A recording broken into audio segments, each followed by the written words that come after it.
Good morning and welcome to Coffee Talk. It is like the first day of October. It is my birthday month. I am very excited because I love October. Halloween is my favorite holiday. Some of you may know that my father passed away on Halloween. So I decided when I had children that I was going to take the emotional control of the holiday back. It would no longer be the day that I cried all day. It would be the day that my children and I celebrated and partied. So I always throw a huge Sullivan Halloween party. We decorate. We're actually decorating this weekend. And I try to make a big deal about the holiday. So plus I'm turning 40 this month. But anyway, my mom's birthday is this month. My sister's birthday is this month. I'm a big fan of October. So welcome October. Okay, so I want to get right into this because I want to talk to you about something. And I'm going to give you two examples of how it has affected my life. So often we all know and admit that we stay in situations way past the expiration date. Many times we even acknowledge on our own that we need to advance our life. We need to move on. We need to grow. We need to say goodbye, whatever it is, but we can't, typically out of fear. So we stay. We're not happy. Maybe we're not unhappy, but we're definitely not happy. We're not challenged anymore. We're not inspired. We're not in awe anymore. Like whatever the situation is, professional, romantic, whatever it is, we're just sort of there. And we stayed there because we're afraid. Change is scary. Moving on is scary. Sometimes we stay because the consistent paycheck is comforting, but we're miserable or we're just blah. We know we could go get a new job, but it's scary. Same thing with relationships. I'm not necessarily unhappy in my relationship. I'm not really happy. There's not really much going on, but moving on. Like, do I really want to start over? Will I end up alone? And then other times it's even worse than that. We're flat out miserable. We still can't take the steps to move forward. Because we're like, what if? What if I stay and suddenly he becomes Prince Charming again? What if I leave and he becomes Prince Charming for someone else? P.S. He almost always will become Prince Charming for someone else, but never fear because he will eventually go back to Prince and gross face, and she'll end up seeing him for exactly who he is 3 months down the road. Trust me on that. You can take that to the bank. That's what they do, by the way. All the things you beg them to do in your relationship. Love me, see me, have sex with me, make me important, spend time with me, make me a priority, blah, blah, blah, blah.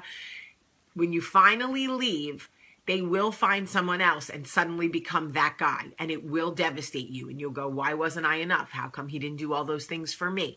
Yada, yada, yada. And she'll be walking on his arm like, he's Prince Charming. He makes me important. He makes me a priority. He loves me. Blah, blah, blah. And I promise you, soon enough, he will show his true colors. And she'll be sitting in the other room talking to her girlfriend going, why doesn't he see me? Why doesn't he make me a priority? Why doesn't he blah, blah, blah? Because leopards don't change their spots. And if he does change his spots and he does become all those things for someone else and stays that, then she was his lobster and you did the right thing by letting him go so he could find the person he was meant to be with. So just love that and own that. I can remember being in a relationship in my 20s and I was so unhappy at the end of this relationship. When I tell you so unhappy, I knew he was cheating. I hadn't caught him, but I knew. A woman's intuition is like basically Dolphin Sonar, okay? It's like scientifically the most magical thing in the world, okay? It can go through walls, and other women can hear it 60 miles away through the ocean. That's real, okay? I knew he was cheating. I was miserable. I cried myself to sleep. I was in so much pain that I can physically recall, 20 years later, laying in my bed in Jersey City, New Jersey, rolling around on my bed with such heartache, literally crying, going, I will feel this way forever. I cannot live like this. I cannot be in this much pain. Look at me living in shit. And here is the truth.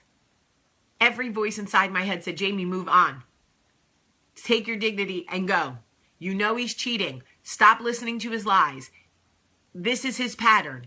He finds someone and he loves them really hard for a couple of years, and then he finds somebody else and he pushes that one away till she finally breaks up with him so he can be with the next one. You know the pattern. You've seen it before. You were part of it. You were the girl who you did the whole, it's a thing. You saw it. You know it. Bought the t-shirt, and now you're crying yourself to sleep in the t-shirt. Good for you, Jamie. I could not take the step. And you know what the universe did? The universe made it so painful that I literally had no choice but to move on, because I physically could not take the pain anymore.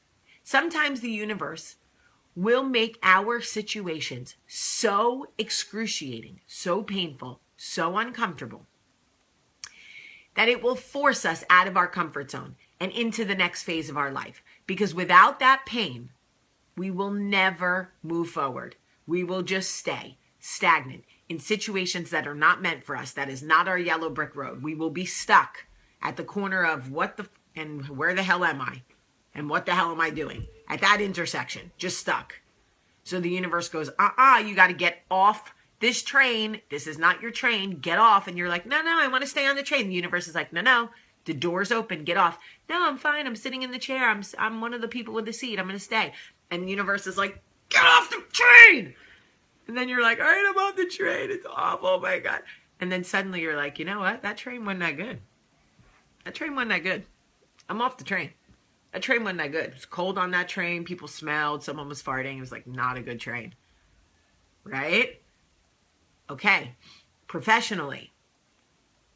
All right. We all know some shit went down, right? I don't need to like drudge it up, but I took a job, right? And this is why I never take jobs, people. This is why I always work for myself. But anyway, I took a job. I invested everything I had. I gave them everything I had. But the truth is, it would have been, in the end, it would have been very stagnant for me. I am a runner and a doer and a goer. I go from city to city with projects. I have always made my own money. I'm a creator. It's who I have always been. I've been doing this for years, and I tried something different. I bought into the hype.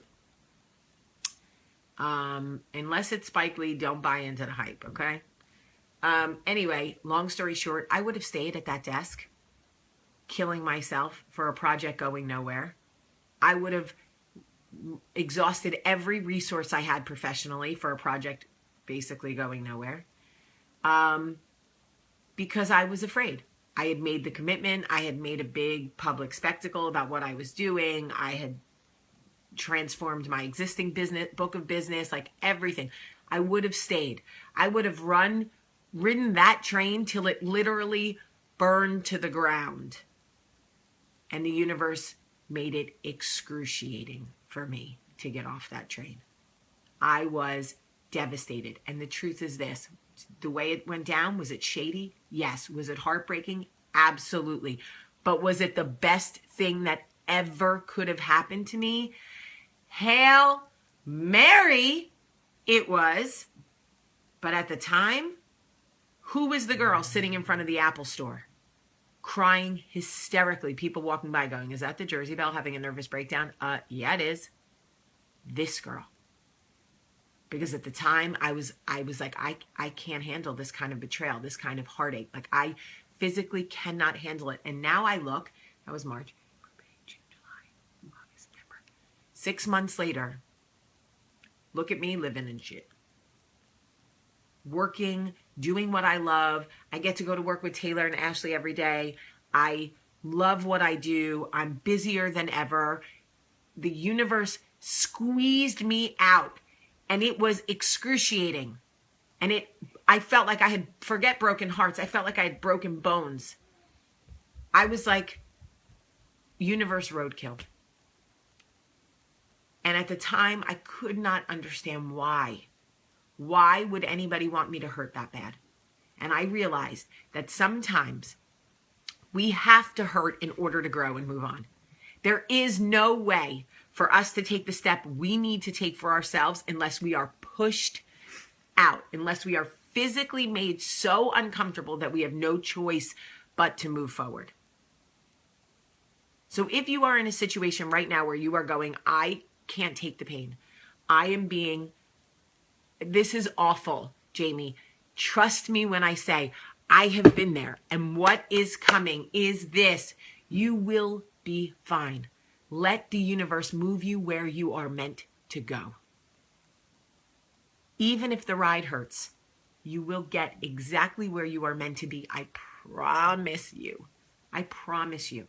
And I love you so much today. Have a great day.